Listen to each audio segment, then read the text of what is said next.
తాజా వార్తలు వార్తా కథనాల కోసం సబ్స్క్రైబ్ చేయండి స్వేచ్ఛ టీవీ, ఫ్రీడమ్ ఆఫ్ వాయిస్.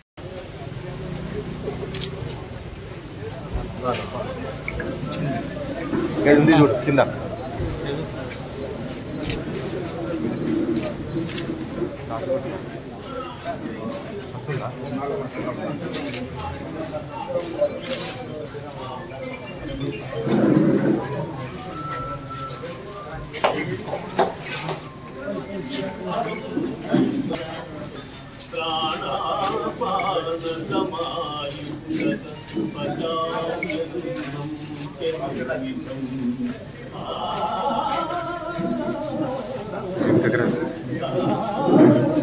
వెనకకి రా, మొత్తం రావాలి చూడు, మొత్తం రావాలి చూడు.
ఫ్లాష్ అని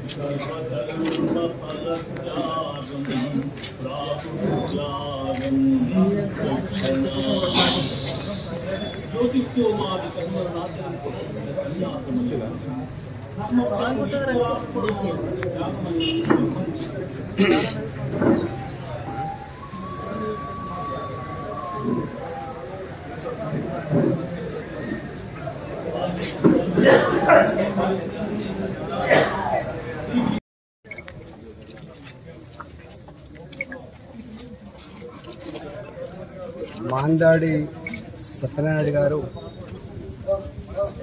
పరమపదించడం అందరినీ కొంత దుఃఖ సర్వం ఇచ్చింది. విద్యార్థి దశ నుంచే ఉద్యమాల్లో పాల్గొన్నటువంటి వ్యక్తి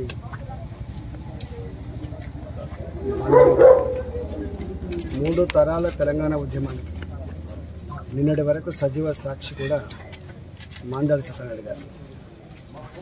ముల్కీ రూల్స్ అమలు కావాలని ఇడ్లీ సాంబార్ గోబ్యాక్ ఉద్యమం నడిచినాడు. ఆయన చిన్న వయసులో ఉద్యమంలో పాల్గొన్నారు. 69 ఉద్యమంలో కూడా ఆనాడు జనసంఘలో ఉన్నప్పటికీ కూడా ఆ ఉద్యమాన్ని బలపరిచిన వ్యక్తి మాందాడి గారు. అంతేకాకుండా జనసంఘలో భారతీయ జనతా పార్టీలో అనేక క్రియాశీల ఉద్యమాల్లో కేవలం తెలంగాణ గడ్డకు ఆంధ్రప్రదేశ్ రాష్ట్రానికి పరిమితం కాకుండా దేశవ్యాప్తంగా ఎక్కడెక్కడైతే సపరేటిస్ట్ మూమెంట్లు వచ్చాయో, ఎక్కడెక్కడైతే దేశ భద్రతకు భంగం కలిగిన అంశాలు వచ్చాయో దాని మీద నిక్కచ్చిగా వ్యతిరేకంగా మాట్లాడినటువంటి గౌరవనీయ వ్యక్తి మాందాడి గారు. వారు మంచి వక్త మాత్రమే కాకుండా జనం అప్పటికప్పుడు వాళ్ళకు అర్థమయ్యే భాషలో పాటలు రాసి కవిత్వాలు రాసి అందరినీ ఆకట్టుకున్నటువంటి వ్యక్తి మాందాడి సత్యనారాయణ గారు.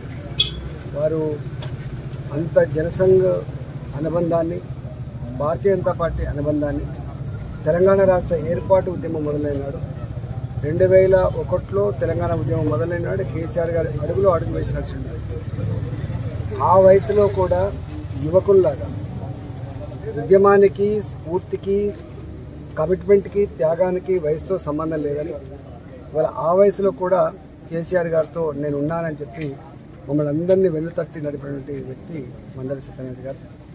వారు ఒక మాట ఎప్పుడు అనేది, నేను జనసంఘలో పనిచేసిన, భారతీయ జనతా పార్టీలో పనిచేసిన, కానీ నాకు పెద్దగా ప్రజలు ఎన్నుకునేటువంటి అవకాశం లేకుండే, ప్రజాప్రతినిధులు మాత్రం గెలవలేకపోయినా, కానీ తెలంగాణ ఉద్యమం మాత్రం నాకు ఒక ఎమ్మెల్యే పదవి ఇచ్చిందని చెప్పి వారు చెలోకు ఒక మాట మాట్లాడారు. పెసర జైల్లో పోగొట్టుకున్న దాన్ని పప్పు అటికెలో, పప్పు కుండలో వెతుకులాడితే నాకు దొరికిందని చెప్పి. అన్నిటికంటే ముఖ్యంగా 2004లో మేమందరం ఫస్ట్ టైం ఎమ్మెల్యేస్. ఈయన పెద్ద మనిషి.